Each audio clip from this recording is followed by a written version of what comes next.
What up, Puffcakes? It's everyone's favorite, the Dean of Rules. This week we had 4 games with less than a 10-point margin of victory and some late Monday action to finalize some matchups.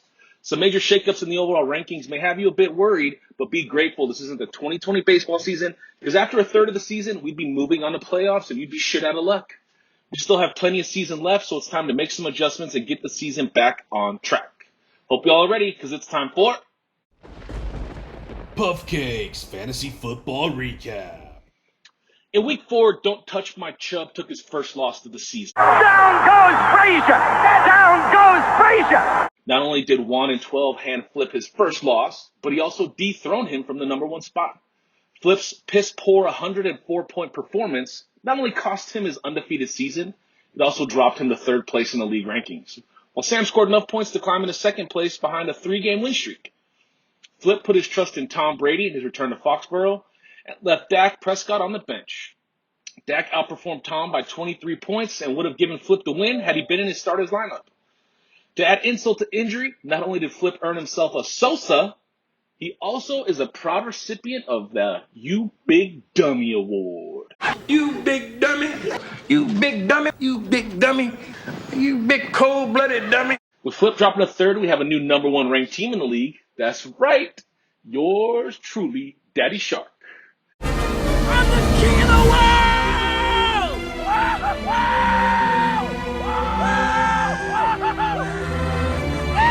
The Dean relied on a 10-point performance from Keenan Allen Monday night to get the win over Just Win Baby.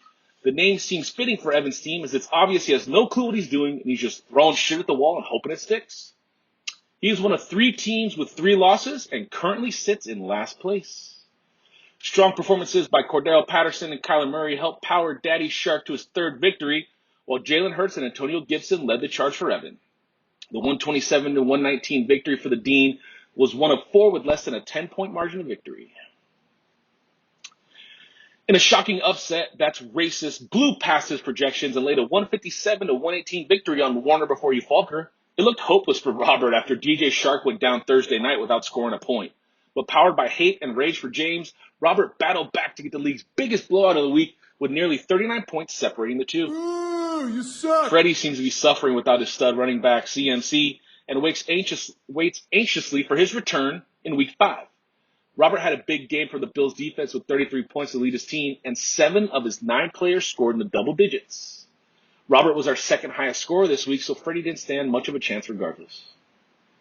In our smallest margin of victory, CD's Nuts got the W with a Monday night come-from-behind victory over Wuhan Wild Wings. Bittersweet for James as a Chargers fan when he watched his team whoop on the Raiders. Ooh, you suck. But saw his fantasy team fall with strong performances by Justin Herbert and Jared Cook of the Chargers. The 48.5 points Monday night was enough to give Ryan a 132-126 victory, and a shit day from Tyler Lockett with only 6.4 points and Alvin Kamara with only 12 points cost James this matchup. James falls to 1-3 with his 3rd consecutive loss and sits in 11th place, which I'm sure made Robert smile. Ryan sits at 2-2 in the middle of the pack in 8th place. In another close matchup that came down to the wire Monday night, Child Please needed 50 points from Austin Eckler and Darren Waller.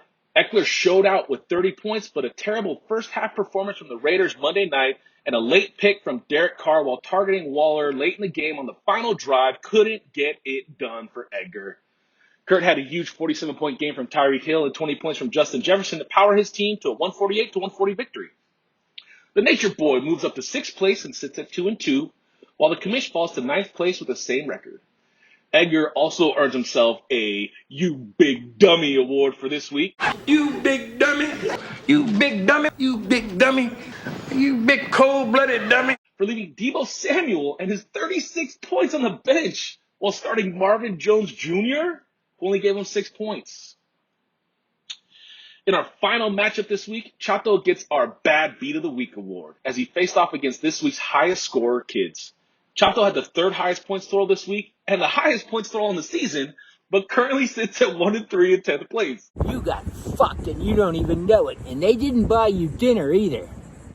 The 159-149 victory for Kids puts him at 2-2 in 4th place.